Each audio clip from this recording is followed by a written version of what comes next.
Cement में हमने 4 bogie compound को पढ़ा है। उनमें से 2 बोगी कंपाउंड के बारे में इस वीडियो में हम डिस्कस करेंगे। तो 2 कौन कौन से हैं? पहला है C3S, इसको हम ट्राई कैल्शियम सिलिकेट बोलते हैं और इसे हम लिखते हैं 3CaOSiO2, ठीक है, SiO2। और दूसरा है C2S, इसे हम बोलते हैं 2CaOSiO2। तो इन दोनों के बारे में इस वीडियो में हम देखेंगे। तो चलिए शुरू करते हैं। देखिए, जो C3S होता है यह सीमेंट को स्ट्रेंथ प्रदान करता है, ठीक है। हमने पिछले वीडियो में जो ग्राफ बनाया था वहां से आप देख रहे होंगे कि जो शुरुआती स्ट्रेंथ है इसने प्रदान किया था, ठीक है ना। तो C3S जो है सीमेंट को स्ट्रेंथ प्रदान करता है। इसके रेट ऑफ हाइड्रेशन का मान अधिक होता है, जो वाटर के साथ जो रिएक्शन है उसका मान अधिक होता है। तो यहाँ पे अधिक होता है तो किससे अधिक होता है? ये किसी से तुलना कर रहा है, ठीक है। तो यहाँ पे जो तुलना हो रही है कि रेट ऑफ हाइड्रेशन का मान अधिक होता है। अगर आप सीक्वेंस देखेंगे तो सबसे पहले क्या था? वाटर के साथ रिएक्शन था, जो सबसे पहले क्या था? रेट ऑफ हाइड्रेशन था, जो उसमें क्या था? सबसे पहले C4AF था, ठीक है। तो यहाँ पे कह रहा है कि इसका रेट ऑफ हाइड्रेशन का मान अधिक होता है। तो यहाँ पे तुलना हो रही है और वो हो रहा है इससे C2S से तुलना हो रहा है, ठीक है। डाई कैल्शियम सिलिकेट की तुलना में इसमें रेट ऑफ हाइड्रेशन का मान क्या होता है? अधिक होता है। आप चाहें तो जो हमने सीक्वेंस लिखाया है उसको एक बार देख लें। तो इसके रेट ऑफ हाइड्रेशन का मान अधिक होता है C2S की तुलना में। इसके rate of heat of hydration का मान अधिक होता है C2S की तुलना में। ये ज्यादा जो है तेजी से ऊष्मा निकालता है। तो इन दोनों को चेक कर लेंगे। तो ये 2 चीजें हो गई। इसके हीट ऑफ हाइड्रेशन का मान, जो इसके ऊष्मा निकलने की जो जितनी ऊष्मा निकल रही है वो क्या है? 500 जूल प्रति ग्राम। तो 1 ग्राम अगर ये रिएक्शन करेगा C3S यानी कि ट्राई कैल्शियम सिलिकेट, तो 500 जूल जो है ऊष्मा निकलेगी, ये होता है। और फ्रस्ट रेजिस्टेंस का मान जो है ज्यादा होता है। देखिए, फ्रस्ट का मतलब होता है तुषार। तुषार या तुषार कुछ भी आप देख लीजिएगा, तुषार होता है हिंदी में मीनिंग। तो फ्रस्ट रेजिस्टेंस का मान इसका ज्यादा होता है। तो आप नहीं समझे होंगे, देखिए मैं बताता हूँ। ठंडा पड़ता है, गर्मी पड़ती है, ओले पड़ते हैं, इसी तरह से तुषार भी पड़ता है, ठीक है ना। तो इसमें क्या होता है? फ्रस्ट में क्या होता है कि जो सीमेंट है या कुछ भी कंपाउंड है तो उसमें जो है बर्फ जम जाती है।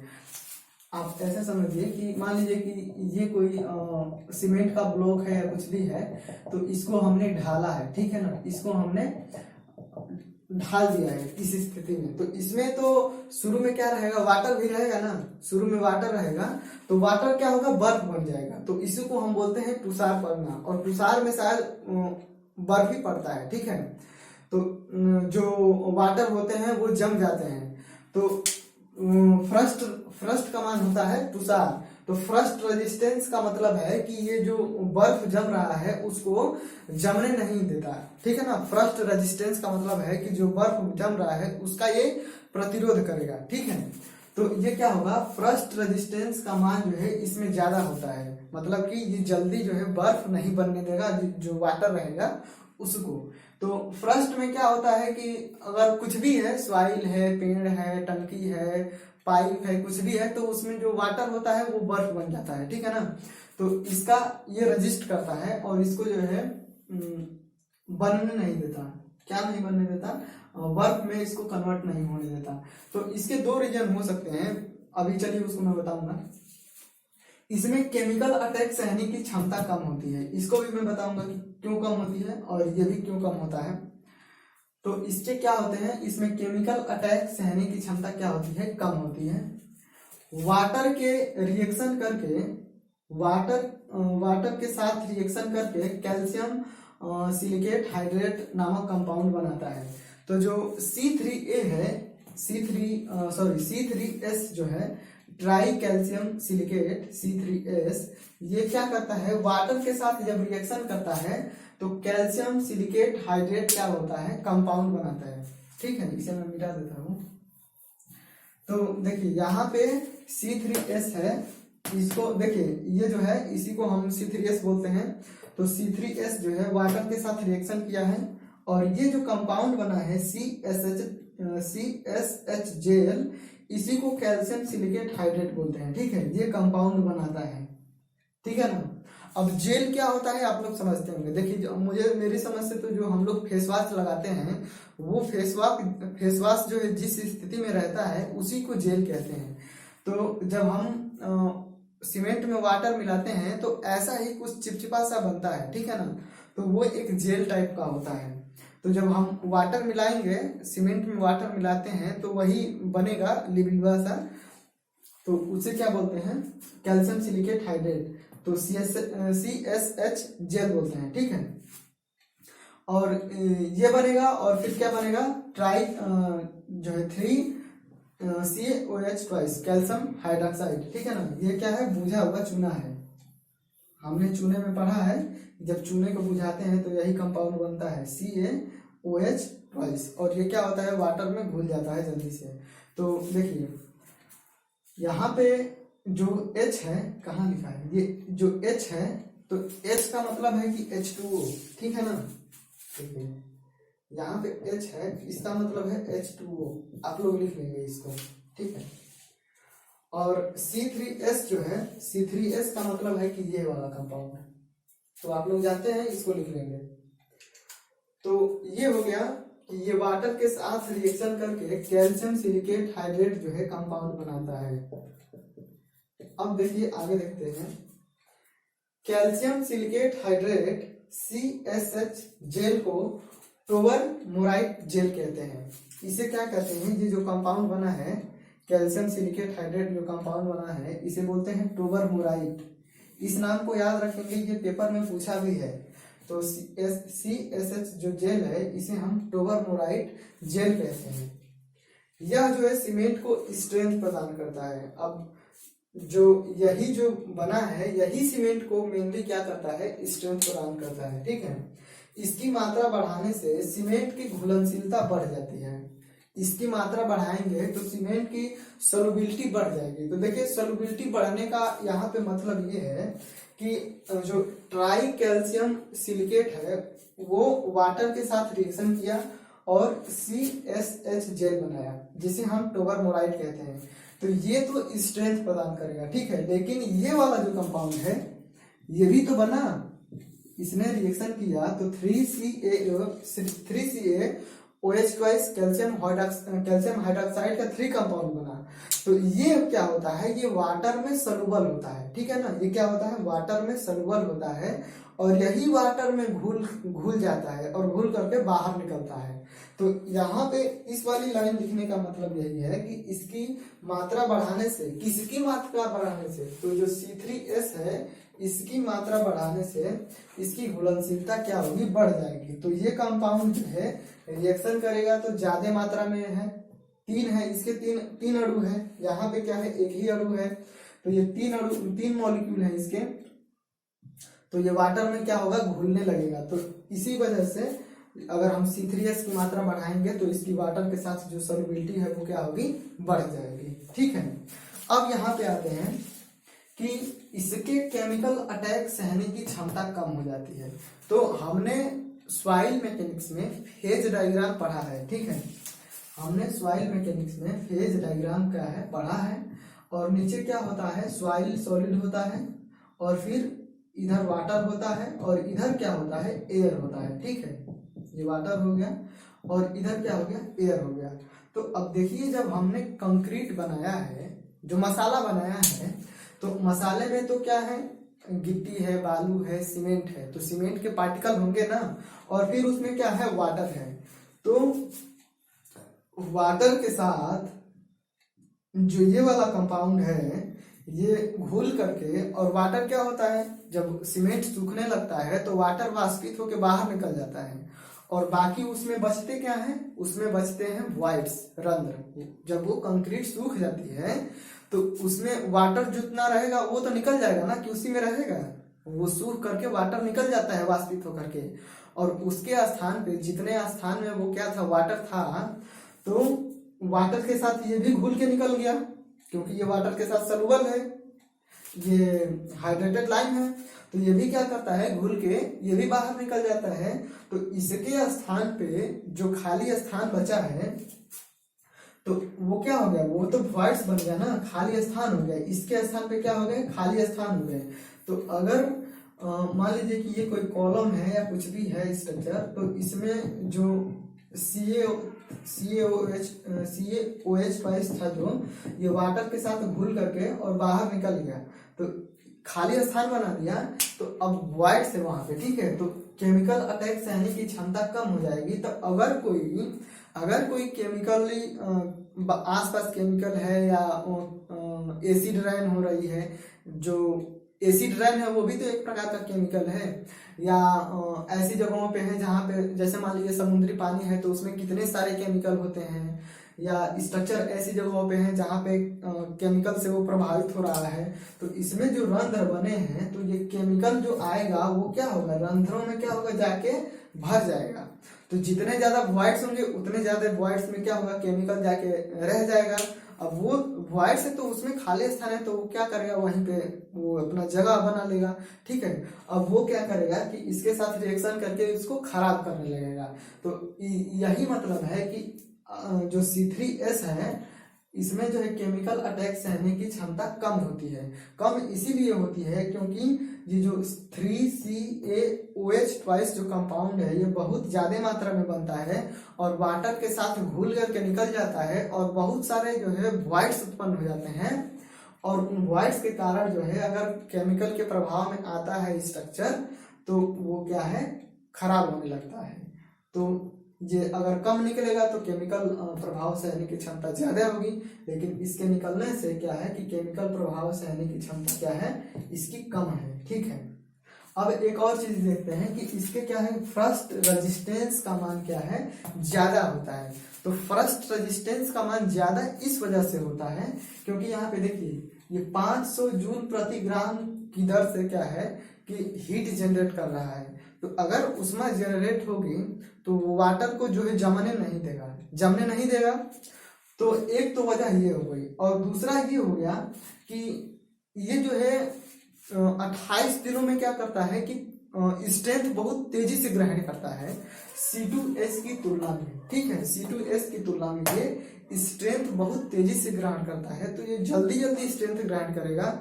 तो इसमें जो वाटर है वो जो है उसके जमने के चांसेस थोड़ा कम होंगे, ठीक है ना। तो इसके दो रीजन हो गए, फर्स्ट रेजिस्टेंस का मान इसका ज्यादा होता है। अब हम आते हैं C2S पे। तो जो C2S है ये जो है अल्टीमेट स्ट्रेंथ प्रदान करता है। अल्टीमेट स्ट्रेंथ, अल्टीमेट को हिंदी में क्या बोलते हैं, चरम सामर्थ्य, ठीक है ना। हिंदी में आपने पढ़ा होगा इसको चरम सामर्थ्य बोलते हैं। तो शुरुआती स्ट्रेंथ तो C3S ने प्रदान किया, लेकिन जो लास्ट वाला स्ट्रेंथ है, अंतिम स्ट्रेंथ है, उसे ही हम अल्टीमेट स्ट्रेंथ बोलते हैं। तो ये जो है C2S के कारण होती है, और ये 28 दिन के बाद शुरू होता है, ठीक है। तो ये क्या करता है, अल्टीमेट स्ट्रेंथ प्रदान करता है। तो ये वाली लाइन जो है बहुत इंपॉर्टेंट है, पूछता भी है एग्जाम में। इसके रेट ऑफ हाइड्रेशन का मान जो है स्लो होता है। ये तो हमने देखा ही है कि वाटर के साथ जो इसके रिएक्शन की दर है वो स्लो होती है। इसके rate of heat of hydration का मान क्या होता है, सबसे कम होता है, ये भी हमने देखा है। यह फर्स्ट रेजिस्टेंस का मान जो है कम कर देता है। जो तुषार से इसके रजिस्ट कर रहा था उसको तुषार से, तो क्या होता है, कम कर देता है। अब देखिए कम इसलिए हो जाता है क्योंकि ये क्या करता है कि 260 जूल प्रति ग्राम की दर से हीट जनरेट कर रहा है। तो वाटर क्या होगा, वाटर जो है जमने के चांसेस ज्यादा होंगे, और यहाँ पे क्या होगा कि वाटर जमने के चांसेस ज्यादा नहीं होंगे क्योंकि यहाँ पे गर्मी ज्यादा रहेगी इसके कारण, और इसके कारण जो है गर्मी क्या होगी, कम रहेगी, ठीक है। तो वाटर जमने के चांसेस ज्यादा हो जाएंगे। तो जब जम ही जाएगा तो फर्स्ट रेजिस्टेंस का मान क्या होगा, कम होगा। इसकी प्रतिरोधक क्षमता क्या हो जाएगी, इसके कारण कम होती है, ठीक है। यह केमिकल अटैक सहने की क्षमता को बढ़ा देता है। केमिकल अटैक सहने की क्षमता को क्या करता है, बढ़ा देता है। तो देखिए हीट सबसे उष्मा इसमें कम उत्पन्न हो रही है, इस वजह से इसके फ्रस्ट रेजिस्टेंस का मान क्या है, कम हो जा रहा है, ठीक है, क्योंकि वाटर जल्दी से जम जाएगा। अब यह केमिकल अटैक सहने की क्षमता को बढ़ा देता है, ऐसा क्यों, इसको देखते हैं। क्या होता है फिर C2S भी पानी से क्रिया करके, अब ये C2S है, ये भी वाटर के साथ रिएक्शन करके CSH जेल बनाता है। ये टोबरमोराइड जो जेल है ये भी रिएक्शन करेगा तो बनेगा, और एक जो है एक कैल्शियम हाइड्रोक्साइड का कंपाउंड बनेगा। यहाँ पे देखिए C3S रिएक्शन कर रहा है तो तीन कैल्शियम हाइड्रोक्साइड के जो है कंपाउंड बन रहे हैं, और यहाँ पे क्या बन रहा है, एक। तो वाटर के साथ घुल करके ये ज्यादा निकलेगा और ये क्या करेगा कि ये ज्यादा मात्रा में वॉइड्स उत्पन्न करेगा, जबकि यहाँ पे एक ही कंपाउंड है तो ये घुल करके निकलेगा तो इससे जो है कम वॉइड्स जनरेट होंगे। तो इस वजह से इसके केमिकल अटैक सहने की क्षमता क्या हो जाती है, बढ़ जाती है, ठीक है। इसके कारण केमिकल अटैक सहने की क्षमता बढ़ जाती है, और ये क्या करता है, C3S केमिकल अटैक सहने की क्षमता को कम कर देता है। एक टर्म है लीचिंग एक्शन, इसको समझ लेते हैं कि लीचिंग एक्शन क्या होता है। तो जो C2S होता है, ट्राई कैल्शियम सिलिकेट और डाई कैल्शियम सिलिकेट की रिएक्शन के बाद क्या होता है, CaOH उत्पन्न होता है, ठीक है, और ये वाटर के साथ घुल करके बाहर हो जाने की क्रिया को ही लीचिंग एक्शन कहते हैं, ठीक है। तो यहाँ पे आपको दिख नहीं रहा होगा, मैं एक बार फिर से पढ़ता हूँ। C3S तथा C2X की रिएक्शन के बाद उत्पन्न CaOH का वाटर के साथ घुलकर बाहर हो जाने की क्रिया को लीचिंग एक्शन कहते हैं। तो जो C3S और C2S के रिएक्शन में जो कैल्शियम हाइड्रोक्साइड बना है, कैल्शियम हाइड्रोक्साइड जो बना है वो वाटर के साथ घुल करके और बाहर निकलने लगता है, ठीक है, बाहर निकल जाता है। तो इस पूरे प्रोसेस को ही क्या बोलते हैं, उस वाटर के साथ घुल करके और बाहर निकलने की जो क्रिया है उसे क्या बोलते हैं हम लोग, लीचिंग एक्शन बोलते हैं। तो लीचिंग एक्शन जो है यह एक हार्मफुल रिएक्शन है जो कंक्रीट की स्ट्रेंथ और ड्यूरेबिलिटी को क्या करती है, कम करती है, और उसे क्या बनाती है, पोरस बनाती है। पोरस का मतलब है कि उसमें खाली स्थान हो जाते हैं, ठीक है, वॉइड्स हो जाते हैं। तो अब वो बाहर निकल जाएगा तो वॉइड्स जाहिर सी बात है उत्पन्न हो जाएंगे। तो उससे क्या होगी कि जो कंक्रीट होगी उसकी स्ट्रेंथ कम हो जाएगी और ड्यूरेबिलिटी भी कम हो जाएगी। ड्यूरेबिलिटी का मतलब है कि टिकाऊपन। तो अगर उसमें कोई मान लीजिए केमिकल अटैक ही हो गया या और भी कोई हो गया तो वो रंध्र है तो उसमें मान लीजिए कि बर्फ ही जम गया तो खाली स्थान होने के कारण जो है इसकी ड्यूरेबिलिटी कम हो जाती है, मतलब कि ये ज्यादा समय तक चल नहीं पाता है, ठीक है। अब फिर क्या होता है, C3S के कारण लीचिंग एक्शन का प्रभाव जो है अधिक होता है।